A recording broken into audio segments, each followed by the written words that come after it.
everybody, this is a Horizon Zero Dawn review.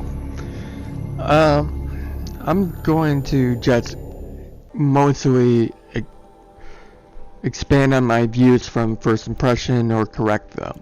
Basically, it's going to be the same there.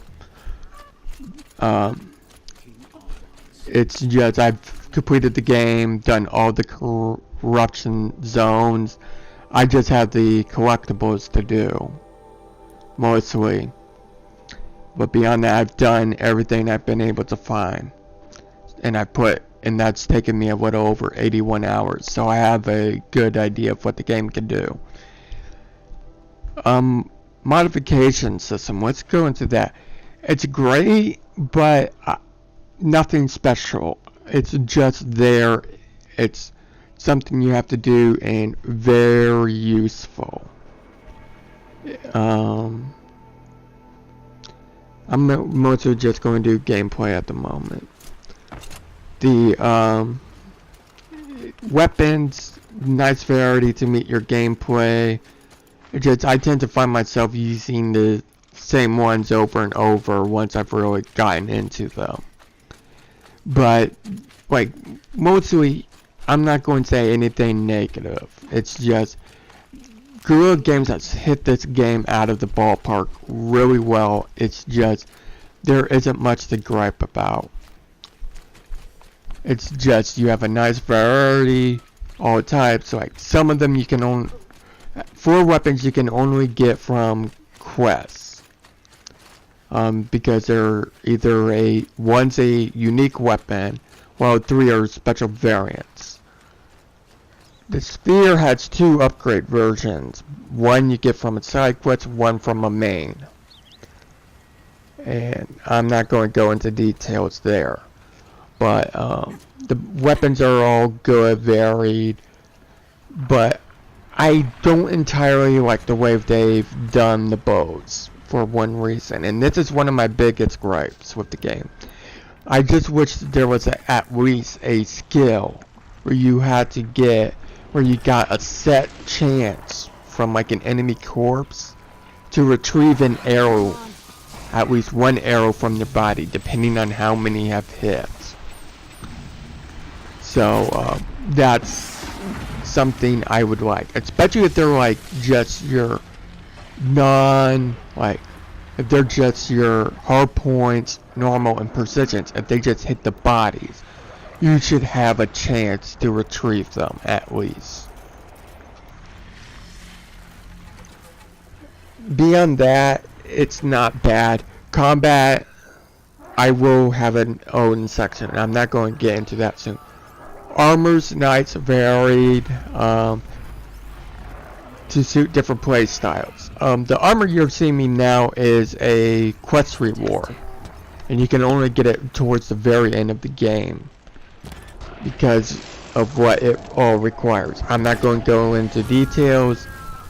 All I'm going to say is there's a trophy for it, and it's mostly you going through ruins and collecting power cells. That's all I'm saying.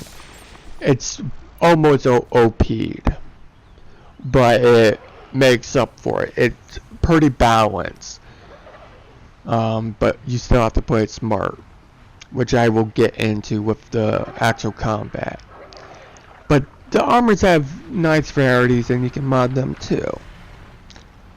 Nothing real wrong there. It's just like I wish there was a way to get more value out of them, because I mainly only used one before this, and that was just a stealth one. Not a big issue. Graphics, as I said, are beautiful. Weather systems are beautiful. You have different types. Audio, as I've said, in general, except for the sound effects, nothing special, not over the top, not bad. It's there, but they suit the tone, situations, environment for the voice acting and music. They generally do, so they're nothing special, but they're very good nonetheless.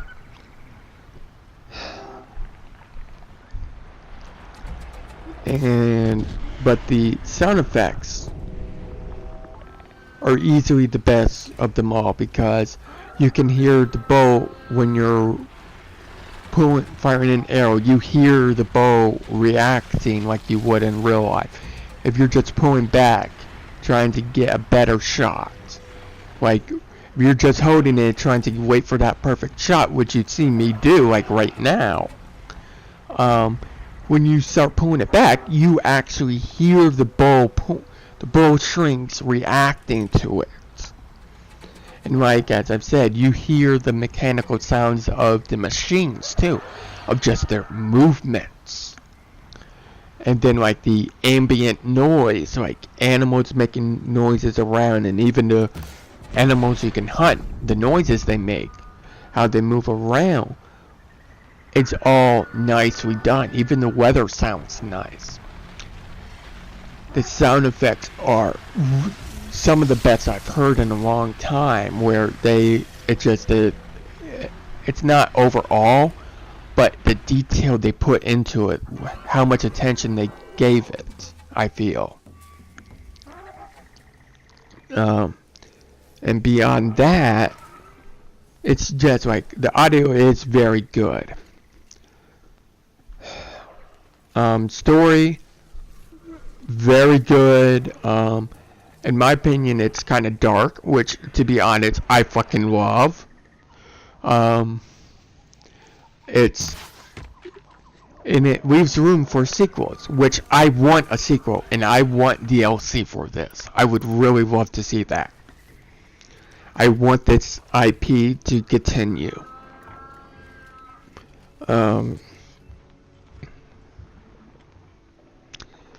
Graphics wise, there's not much else I can say beyond that. Everything's high quality, good detail, vibrant.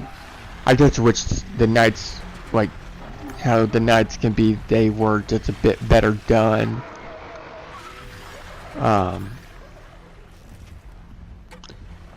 And as I said, like there's not much I can say about story than I've already said. I just wish I had with an environment and graphics, like I kind of wish like I had a 4K TV with the PS4 Pro to play this. I truly honestly do. But since I don't, oh well. So let's actually get into combat. As I said, 1v1. Even without the armor I'm wearing, the combat is very, very easy. Which isn't too surprising. In fact, I love the fact they did that. It's for the fact that the machines are rarely solo. And those that you generally encounter in solo are very dangerous and some of the most powerful and deadly in the game. And those are generally the large enemies, as I classify them.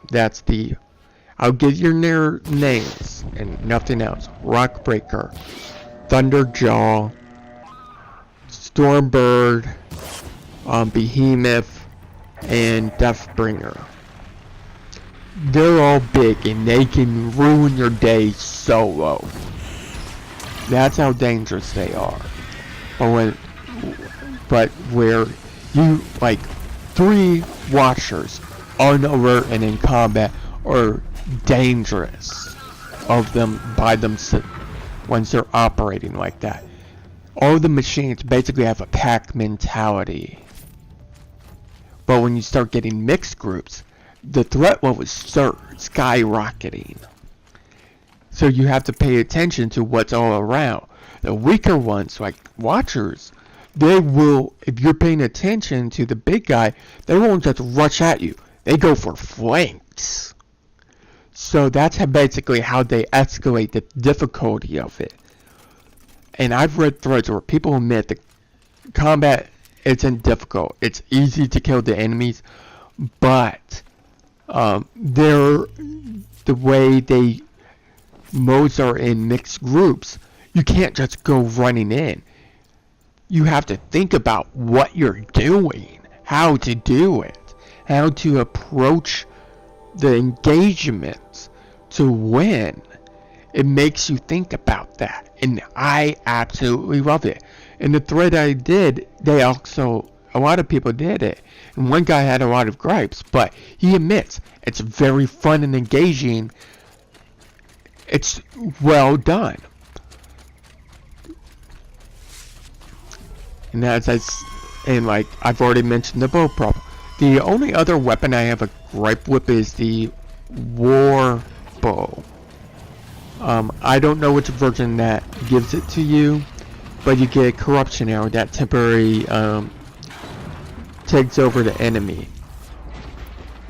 The problem is, before they can start doing anything, it's basically already over, because they shut down momentarily and freeze, and then they start moving around, and they rarely get to engage in any combat. Just like either extended, I wish they had an extended duration, or give us at least a skill that allowed it to have another effect also. It's just out of all the weapons, the most fucking useless attack you can get. And even like the hunting trials, they're not actually hard. They're pretty easy, but they're challenging. Some of them are more luck based than others, but due to you can repeat them, they're not that hard to do.